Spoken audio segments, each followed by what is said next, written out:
សួស្តីបងប្អូនប្រិយមិត្ត Google Cambodia ខ្ញុំពីរុំថ្ងៃនេះចង់នាំបងប្អូនទៅកន្លែងវត្តសាស្ត្រមួយហើយតើកន្លែងវត្តសាស្ត្រជាកន្លែងណាបាទខ្ញុំតាមបាន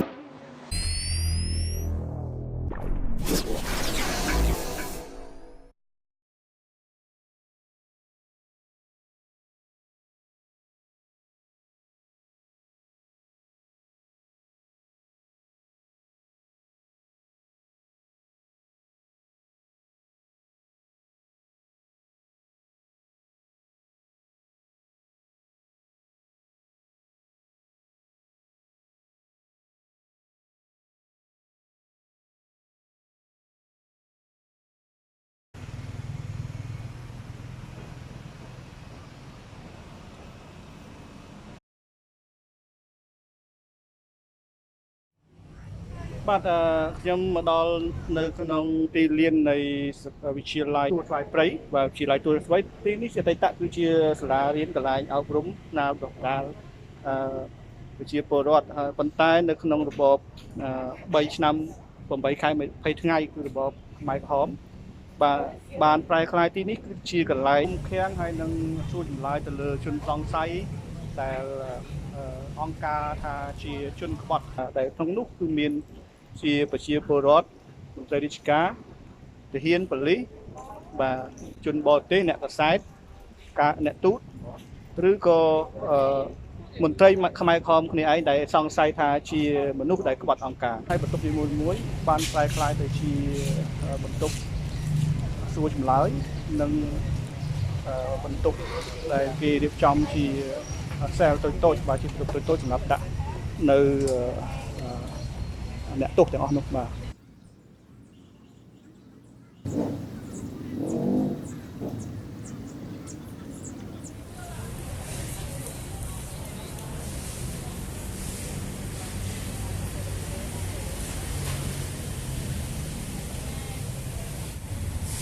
បាទទាំងនេះគឺជានៅជនរងគ្រោះទាំង14រូបដែលសល់ពីការសួរចម្លើយនិងឃុំឃាំង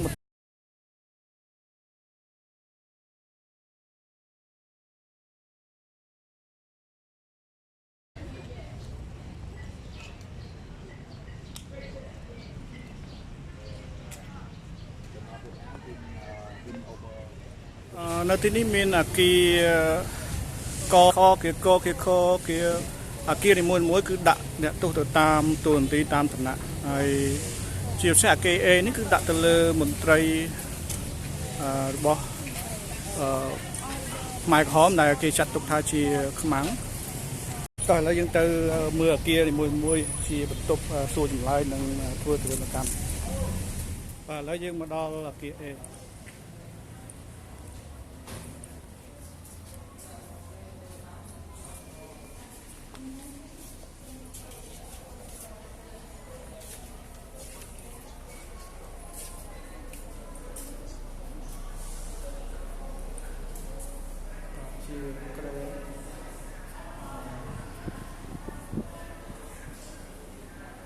មានខ្នោះដាក់ដៃដាក់ជើង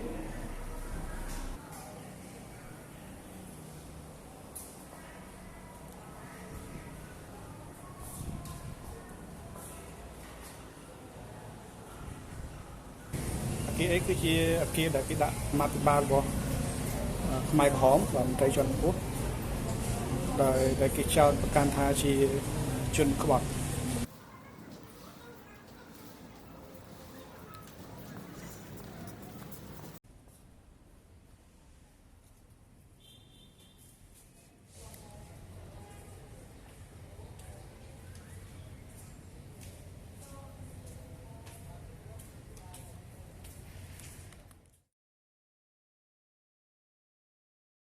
កន្លែងនេះបង្គោល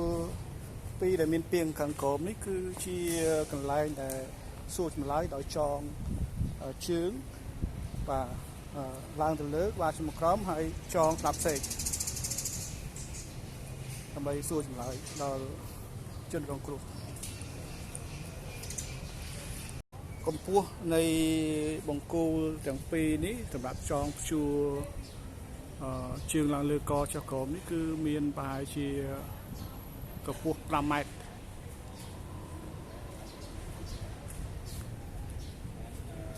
ហើយដែលនៅខាងក្រោមនោះគឺក្បាលគេជាមួយចូលទៅក្នុងពាងដែលមានទឹកបាទនេះគឺជាវិធីសាស្ត្រនៃការធ្វើទារុណកម្មដើម្បីសួរចម្លើយពិតជាខូខើសហយន្តក្នុងមែនមនុស្សជាតិ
នេះគឺជាគីស៊ីគឺជាគៀនដែលគេធ្វើជាសែលដាក់អ្នកទោសនីមួយៗហើយ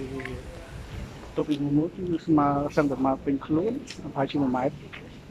4 ជ្រុងសម្រាប់ដេកអង្គុយហើយជាប់ជាមួយនឹងខ្នោះ